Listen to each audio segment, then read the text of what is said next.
प्रणाम। एक विनती है आपसे। कहिए राजन।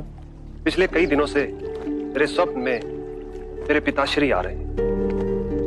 मैंने ब्राह्मणों से भी इसका अर्थ पूछा तो उनका कहना था कि तुम्हारे पिताश्री को शांति नहीं मिली, उनके लिए पूजा करनी होगी, यज्ञ संपन्न करना होगा। आप तो परम ज्ञान का स्वरूप है, तो विनती है आपसे कि पूजा विधि आप ही के हाथों से हो। जो मेरे पिताश्री तक पहुंचे उन्हें मुक्ति मिले, जीवन मरण के इस चक्र से वो मोक्ष पाले। अवश्य राजन। आप मिट्टी के 2 घड़े मंगवाइए, एक में घी भरवाइए और एक घड़े में कंकड़ पत्थर भरवाइए, और उन दोनों घड़ों के मुंह कपड़े से बंधवा दीजिए और उन्हें लेकर नदी के तट पर आइए। मैं वहीं आपकी प्रतीक्षा करूंगा। मैं भी इसका प्रबंध करता हूं महाराज।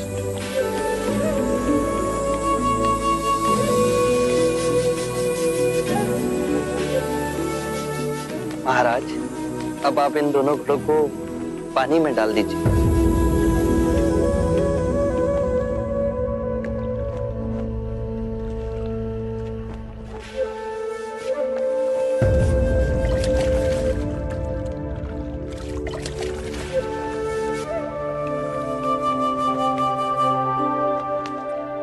महाराज, अब इन दोनों घड़ों को आप तोड़ दीजिए।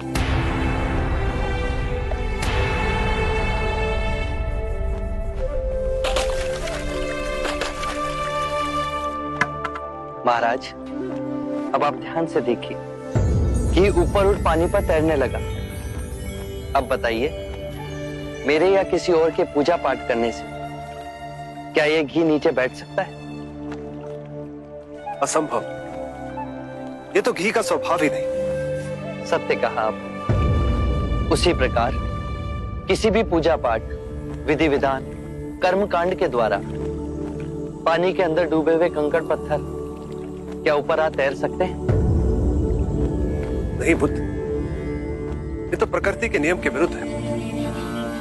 तो हम प्रकृति से भिन्न कैसे हुए? हम भी तो प्रकृति का ही रूप है।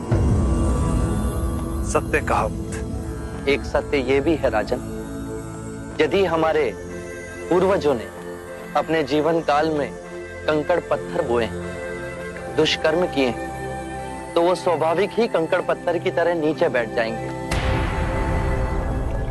और यदि उन्होंने अपने जीवन काल में सत्कर्म किए तो स्वाभाविक ही घी की तरह ऊपर आ तैरने लगेंगे। जो बोएंगे वही काटेंगे। परंतु इस शरीर रूपी जीवन काल में ही नहीं, अपितु इस शरीर रूपी जीवन काल के पश्चात वाली यात्रा में भी हम जैसे कर्म करेंगे वैसा ही फल मिलेगा।